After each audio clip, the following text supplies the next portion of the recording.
Hola, buen día. El día de hoy mi compañera Samantha y yo, por medio de este video, les explicaremos todo lo que hemos plasmado en nuestro proyecto ordinario de técnica jurídica sobre el abuso de poder. Esperamos que les guste.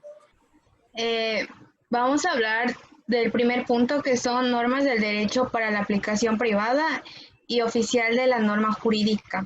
Y como bien ya habíamos mencionado, el tema se trata del abuso de poder en algo que no debería de suceder y que también se encuentra respaldado en el Código Penal, en donde existen acciones que las autoridades no deben de cometer y las cuales están establecidas ahí, ya que si se llega a cumplir alguno de estos, ya es una acción penal que llegan a tener una sanción.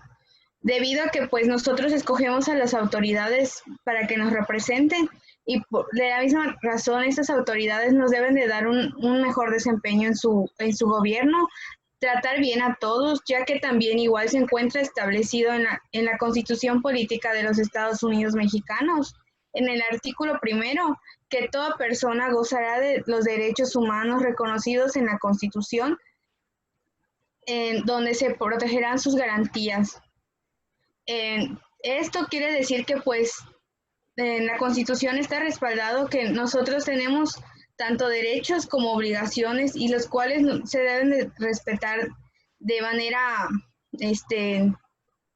que nosotros podamos expresarnos libremente y no que las autoridades cometan ciertas acciones malas para llegar a hacer una acción, ya sea que ellos por tener autoridad o ser políticos lleguen a pedirnos a nosotros como sociedad ciertas eh, inversiones o algo para beneficio de ellos y no para beneficio de nosotros y del país.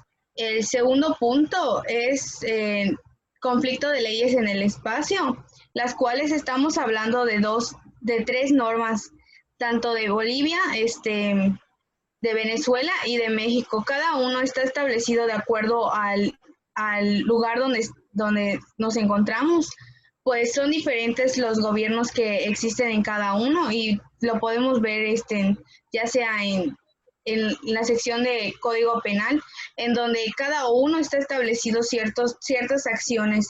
Las que son más similares son el de México y el de Bolivia, ya que cada uno tiene establecido un mayor número de opciones donde podemos ver que son clasificados como delitos y estos igual están eh, teniendo su sanción.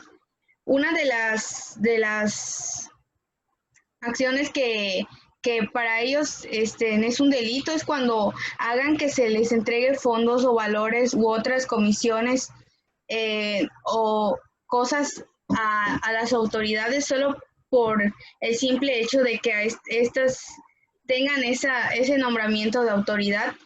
Esto está clasificado como una pena, porque no debe de ser así, sino que todo lo que ellos lleguen a ejercer para su gobierno es para el bien de la sociedad. Y la diferencia que existe es que en México se tiene sancionado de 1 a 8 años de prisión y de multa de 50 días a 100 días. Y en Bolivia está de 3 años a 8 años y de multas de 60 a 200 días. Podemos ver una diferencia de que pues no se encuentran establecidos los mismos años y las mismas cantidades de multa, ya que pues cada país establece sus normas de acuerdo a lo que ellos desarrollan. Y por su parte, en Venezuela no podemos ver esto, no se encuentra tan especificado, solo se manejan algunas secciones, no tanto como estos temas. Y el último tema es el concepto aristotélico de equidad. Y pues para nosotros la equidad es de que pues se trate a cada quien de la misma manera y no llegar a cometer acciones en donde se discrimine a uno solo por sus aspectos sociales, sus rasgos físicos, su cultura, sino de que pues, como ya había mencionado antes, en la Constitución está respaldado de que pues nosotros tenemos ciertos derechos, el cual no nos los pueden limitar a llegar a hacer alguna acción. Para comenzar, les hablaré de la situación jurídica que hemos escogido, que es el abuso de poder, y lo veremos desde tres perspectivas sobre tres escuelas que son muy importantes en el mundo del derecho. que es la Escuela del Derecho Libre, la tesis de Gustavo Radbuch y la tesis de Kelsen. Como sabemos, pues esta situación desafortunadamente se vive a diario en muchos lugares y a diario suceden muchos casos similares, noticias, periódicos en las redes de este mal uso de autoridad. Partiendo de la ideología de la Escuela del Derecho Libre, nosotros consideramos que las leyes deben de actualizarse respecto al abuso de poder, ya que hoy en día no todo está contemplado. De igual forma que debemos ir creando derecho conforme a nuestras necesidades y contextos lo requieran. Esto para salvaguardar la integridad y los derechos humanos de nuestra sociedad.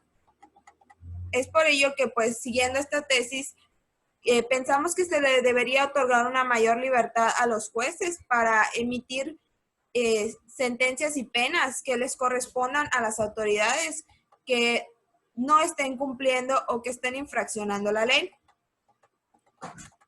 Siguiendo con la tesis de Gustavo Radbuch, nosotros consideramos que, al igual que este jurista, vivimos en un mundo tan complejo y tan complicado y tan difícil hoy en día, que este tema es un claro ejemplo de ello. Por lo que también pensamos que las leyes suelen ser muy injustas, llegando a quedar lejos de la justicia tal y como están establecidas.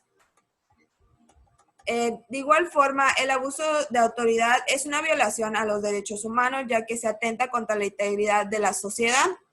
Es por ello que, así como este autor de Gustavo Radbuch, decimos que debe de haber un derecho supralegal que sea límite el derecho del Estado, es decir, aquello que está por encima de la ley, que son los derechos humanos.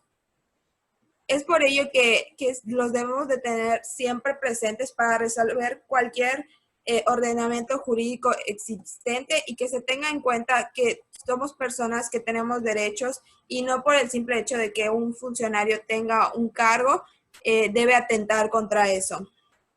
Es fundamental, haciendo énfasis a lo que Radbuch decía, que los procesos no sean convencionales, sino que sean más ágiles para tener un sistema más eficiente y eficaz, para que sea justo con la sociedad y que ya no padezcamos estos actos de corrupción. Partiendo de la tesis de Kelsen, de nuestro último autor, nos guiamos y nos dimos cuenta que este autor hace referencia a que vamos a identificar y a interpretar las normas de acuerdo a la jerarquía de leyes. Es decir, que siempre tenemos que tener presente que nuestra norma superior es aquella que vamos a aplicar. En base a lo que Kelsen expresaba, nadie puede violentar o impedir el acceso a la justicia que tenemos derecho, ya que, como mencionaba mi compañera Samantha, está contemplado en el Código Penal Federal y en la Constitución. Por eso, guiándonos de su tesis, debemos tener conocimiento de las leyes superiores que existen para poder aplicarlas de una mejor forma y que se responsabilice a estos funcionarios y servidores públicos por el mal manejo de sus funciones. Tenemos una laguna de ley, que nos dimos cuenta que el Código Penal Federal, en su artículo 215, establece las diversas conductas en las que deben incurrir los servidores públicos para que sea considerado como delito. Al estar analizándola y escudriñando todos esos elementos que contempla el Código Penal Federal, nos pudimos dar cuenta que la violencia en ningún momento está contemplada. Esto quiere decir que si un funcionario o servidor público ejerce violencia, no está considerado ni tipificado como delito, lo cual es una evidencia de una laguna legal, ya que si se llegase a presentar este suceso, o si llegaran a emplear violencia sobre alguna persona sin causa legítima, no es considerado como delito, ya que no está plasmado en el Código Penal Federal en su artículo 215. Para explicar esta laguna legal, hicimos un caso donde explicábamos la situación de una persona por la que, para explicarlo en contexto general, que es violentada y agredida físicamente por no traer un cubrebocas durante unos momentos. Entonces, el servidor público la agrede físicamente y le causa una afección. Entonces, para explicar esto, la persona va a meter y a interponer su denuncia, sin embargo, no procede porque no está en la ley establecido que si un funcionario público ejerce violencia sobre otra persona es un delito. Por lo tanto, la fuerza de seguridad se libra y queda sin pena por lo mismo. Este es un claro ejemplo que sucede hoy en día, que podemos observar en todo momento que no se ejerce justicia ya que no está plasmado en la ley. Como solución hasta Laguna, propusimos que se reforme este artículo y que simplemente quedando de la siguiente manera. El servidor o fuerza pública que en ejercicio de sus funciones o con motivo de ellas empleare violencia en una persona sin causa legítima, la vejare o insultare, será sancionada por el abuso de poder ejercido. Esta puede ser una gran solución para llenar ese vacío legal de información que hemos venido hablando. Entre los métodos de integración pusimos dos principios del derecho, que el primero es que nadie debe ser condenado sin ser oído, puesto que muchas veces en nuestro sistema legal desafortunadamente no tenemos esa oportunidad de voz y voto. Entonces es cuando ahí aparece pues la corrupción y múltiples actividades ilícitas, las personas no son escuchadas y no se ejerce justicia. Tal y como vimos en el caso ficticio, no se escuchó a la persona, por lo tanto no hubo una sanción para las personas correspondientes y quedaron libres. Entonces es por ello que nadie debe ser condenado sin ser oído. O sea, nadie debe ejercer violencia sin motivo aparente. Y por último tenemos donde la ley no distingue, no cabe distinción alguna. Este principio general del derecho de igual forma lo pusimos porque inclusive en ocasiones los mismos principios que tiene la ley pueden ser perjudiciales, ya que como hemos mencionado, muchos de los policías y fuerzas de seguridad se excusan de este principio para cometer actos violentos, ya que como no está, y recalcamos, no está establecido en la ley que la violencia sea abuso de poder, lo usan como un medio para que no se les pene ni sancionen ni nada de eso. Bueno, esto ha sido todo por nuestra parte. Esperamos que se haya entendido el tema y que les haya gustado. Es muy importante el cambiar las leyes, ya que pues esto nos ayudará a la sociedad a tener un mejor desarrollo en cuestiones de gobierno. Y muchas gracias.